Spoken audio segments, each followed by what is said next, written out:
Salut à tous, je vous retrouve pour une nouvelle vidéo. Vous l'avez vu dans le titre, aujourd'hui on se retrouve pour parler vlog. Et oui, je ne vous dis pas encore la destination dans laquelle je suis allé, mais je peux vous dire que je reviens d'un petit périple et que j'ai très hâte de partager ça avec vous. Comme d'habitude, ça commence par un déplacement en train. Et puis moi, je vous dis que je vous retrouve à la fin de cette vidéo pour débriefer un petit peu de ce périple. Allez, bon visionnage.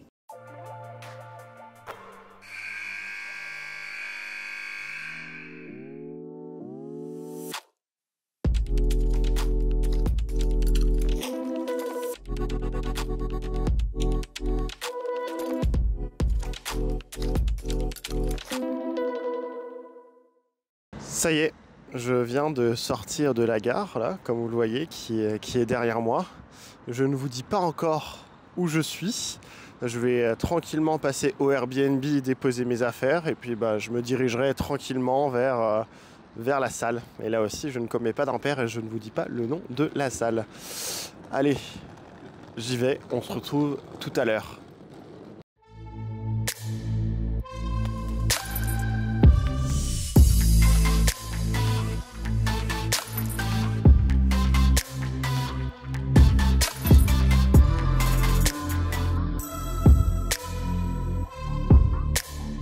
Ça y est, on se retrouve, comme vous pouvez le voir, je suis devant la halle Vacheresse. Je vais donc suivre le match de Roanne. J'en profite, il n'y a pas encore beaucoup de supporters qui sont arrivés, donc je vais vous faire une petite preview de ce match-là. Un match forcément qui n'aura pas la même importance et la même saveur pour les deux équipes. D'un côté, on aura Nanterre, l'équipe visiteuse, qui est classée 5e, qui est une équipe très forte, qui joue un très bon basket cette année. Et à l'inverse, on aura donc les locaux, la Chorale de Roanne, le club que je supporte, qui vit une saison pour le moins mouvementée et assez compliquée. Compliqué, c'est aussi le terme qui va qualifier ce match, puisque Roanne a des rotations un petit peu diminuées sur le secteur intérieur, avec le départ de Nini Omot sur le poste 4, sur la blessure de Cyril Langevin au mollet, ce qui fait qu'il y a deux espoirs, on va les appeler comme ça, qui sont en rotation, de Jalen Jones et de Yanis Morin dans la raquette. Donc une nouvelle fois, il va falloir que Yanis Morin il sorte un grand match face à la raquette nantérienne et notamment face à Ibrahima Fall-Faye. Et puis l'une des autres clés du match, ce sera la performance d'Antoine Dio. On le sait, Roanne, il y a quelques mois, a fait signer le fantastique meneur DJ Cooper, meilleur passeur du championnat, qui régale Yanis Morin ainsi que ses partenaires. Malheureusement, pour ce match face à Nanterre, DJ Cooper sera suspendu. Donc ça commence à faire vraiment beaucoup pour la Chorale de Roanne, qui se voit amputée donc de deux de ses rotations intérieures, de son fantastique meneur, rotation plus que réduite. Donc ça va vraiment être compliqué pour une équipe, on le rappelle, qui est dans les bas-fonds du classement et qui joue sa survie, on peut le dire comme ça, hein. Roanne joue le maintien. Donc ça va être un match qui va être compliqué, mais on ne sait pas. Jean-Denis Choulet nous a déjà habitués à nous sortir des plans tactiques et des défenses de zone, par exemple, qui pourraient gêner une équipe de Nanterre qui, hormis peut-être Justin Bibbins et Bastien Pinault, n'a pas de véritable sniper et de joueurs très réguliers à 3 points. Sait-on jamais, sur un malentendu, comme dirait l'autre, peut-être que Roanne pourrait arriver à faire un match de traînard, à gêner le plus possible Nanterre, en tout cas c'est ce qu'on espère pour eux, mais c'est vrai que Roanne ne part pas favori de ce match. Voilà, j'espère que vous aurez compris un peu quelles sont les forces en présence pour ce match, et puis je vous propose qu'on aille découvrir cette magnifique salle Vacheresse.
entraîné par notre Jean-Denis Choulet. Torano à Nanterre, 23e journée, championnat de France, Betclic Elite.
Troisième carton.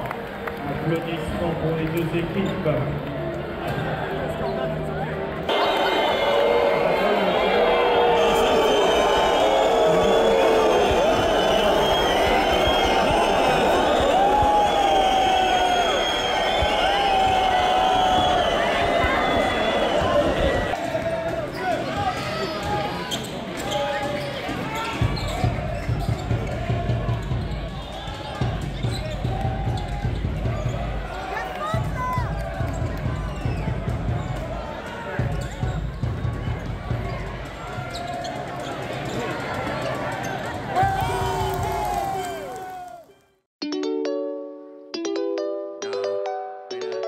Merci, éminent supporter de la chorale de Roanne. Alors ton avis sur ce match, je rappelle le score 72 pour la chorale, 86 pour Nanterre, donc une défaite avec un score qui ne reflète probablement pas la physionomie du match. Oui, je suis d'accord avec toi, 14 points, c'est un score qui est flatteur, mais on sent les gens quitter la salle avec le sentiment, pas de fierté, mais d'avoir une équipe qui s'est battue. Donc c'est le plus important sur ce match, parce qu'il n'y a pas eu de match en fait. Tu l'as vu, au bout de 2 minutes de jeu, on perd Jones, on n'a pas Cooper, on n'a pas Langevin. C'est très compliqué, c'était compliqué avec eux, leur sans eux, ça a été impossible, mission impossible ce soir. Ouais, clairement, ouais. DJ Cooper, son absence a fait très mal. On a vu un Yanis Morin qui a peut-être souffert de l'absence de DJ Cooper, et Antoine Dio, très vite pris par les fautes, c'était quasiment mission impossible au final pour Roanne ce soir. Oui, on a été dominé sur tous les postes. Et malgré tout, j'ai envie de tirer du positif de ce match, c'est pour dire, comme je suis supporter, mais je le pense sincèrement, on a vu des jeunes ce soir qui nous font espérer un avenir enchanteur. Moi j'y crois vraiment, qu'on soit en première division ou en seconde, je pense que le club doit s'appuyer sur sa jeunesse. On a vu Pierre Justin, on a vu Alexandre Bouzidi, on a vu un autre espoir qui est rentré, j'ai zappé le prénom, c'est ça. Voilà, donc ils sont battus, on termine à moins 14, voilà, on va passer sur ce match et se concentrer sur le suivant, quoi. Ouais, j'espère que le staff, les joueurs resteront sur l'impression laissée en deuxième mi-temps. La première mi-temps, même en termes d'attitude et d'énergie, c'était vraiment pas ça. Et en deuxième mi-temps, on a senti une rébellion. Donc j'espère que les joueurs pourront capitaliser sur ça. Effectivement, les jeunes ont donné cette impulsion. Ouais, ils ont fait 6-7 minutes sans pivot. On avait Pierre Justin qui jouait en pivot. Et ça jouait small ball, on pouvait pas fixer à l'intérieur, mais on avait des joueurs qui défendaient, qui se battaient, qui s'arrachaient. On a une balle pour revenir presque à moins 12. Ouais. Et Kadri loupe son shoot, après Yanis loupe son shoot. On aurait pu recoller à moins 10 à un moment donné, mine de rien. Bon, c'est clair que Nanterre a baissé l'intensité. Mais on va sortir que le positif ce soir, parce qu'il y avait beaucoup de négatifs, mais on ne pouvait pas lutter à armes égales ce soir de toute façon, donc pas trop de regrets sur ce match finalement. Ouais, c'est ça. En plus, il faut rappeler que Nanterre, c'est une équipe qui est classée 5e, hein. C'est une vraie équipe playoffable, effectif au complet, les postes doublés, une équipe très athlétique. Donc effectivement, je pense que Roanne, c'était compliqué de pouvoir espérer pour Roanne. Il aurait fallu un grand Yanis Morin, comme sur les 2 derniers matchs, mais il peut pas sortir des 25 points, 15 rebonds à tous les matchs. C'est compliqué. Ouais, et puis le basket, c'est un sport co, hein. Ouais. C'est pas un joueur qui peut sauver une équipe, ça j'ai jamais cru à ça. Exactement. Donc, par contre, on peut aussi souligner l'apport de Jordan. On a vu un Jordan Tucker qui défendait. Alors, je sais pas, il y a eu une transformation, mais on peut s'appuyer sur lui désormais des deux côtés du terrain. C'est intéressant.